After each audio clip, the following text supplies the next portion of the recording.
Hey guys, welcome back to the channel. Today we will be doing my detailed thoughts on Kings Island. I deleted my other KI video because, well, I didn't have my editor then and it's just old. And I would really like to come back to this because this is a great park. I've had it as my home park for my whole life. I've been coming here since I was a little child and I have loved it. I've loved every second I've been there. I started by riding the Great Pumpkin Coaster, Flying Ace Aerial Chase, and Woodstock Express, to now Orion, Diamondback, and Banshee. I love this place so much. I would never leave this place if I had to. I would always keep this as my home park until the day I die. And without further ado, let's get into it. Now before we start, can you please take a second to subscribe to the channel? It would be really helpful and really help me out. So thank you. And without further ado, let's get into this.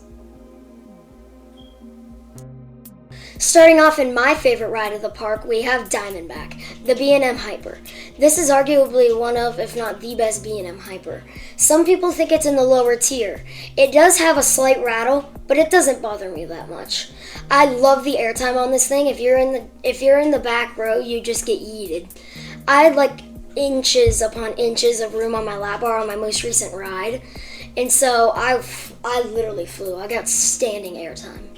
And this ride is so much fun. The helix is intense, the negatives are awesome, and it's capped off with that amazing splashdown at the end.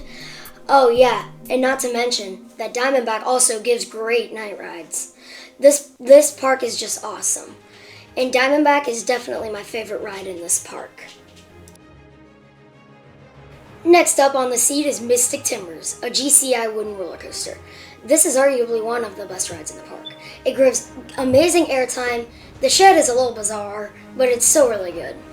I love this ride so much, and it's glass smooth. Opening in 2017, it is one of the newer attractions in this park.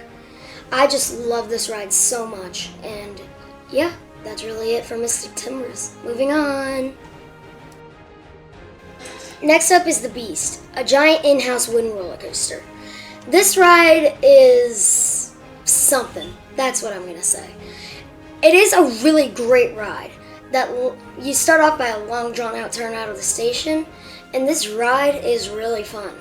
There's a lot of straight track in the first half, but then once you leave the second lift and go into that helix, oh my god, that thing is insane.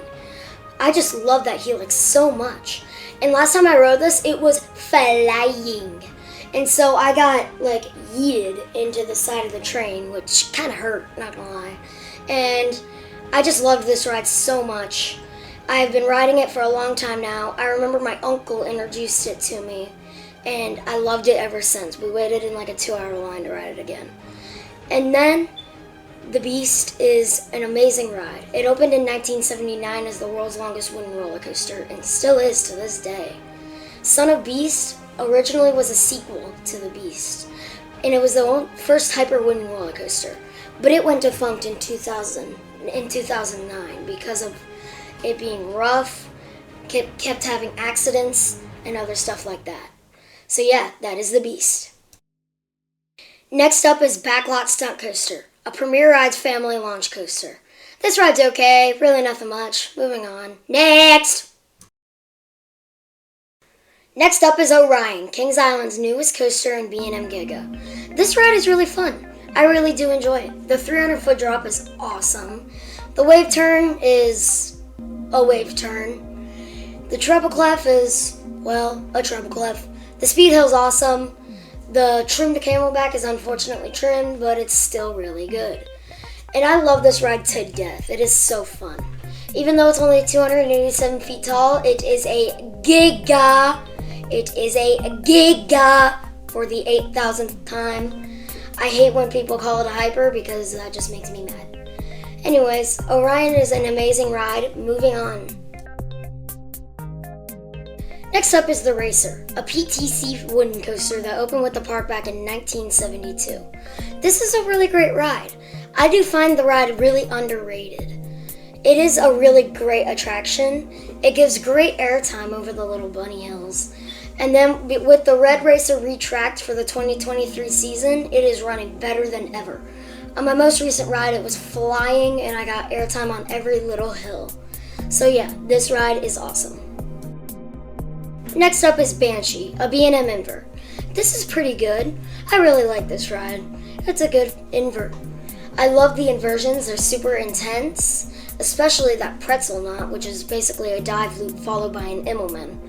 I do love this ride. It's just a little rough at the bottom of the drop. There's a slight rattle that kind of hurts. But other than that,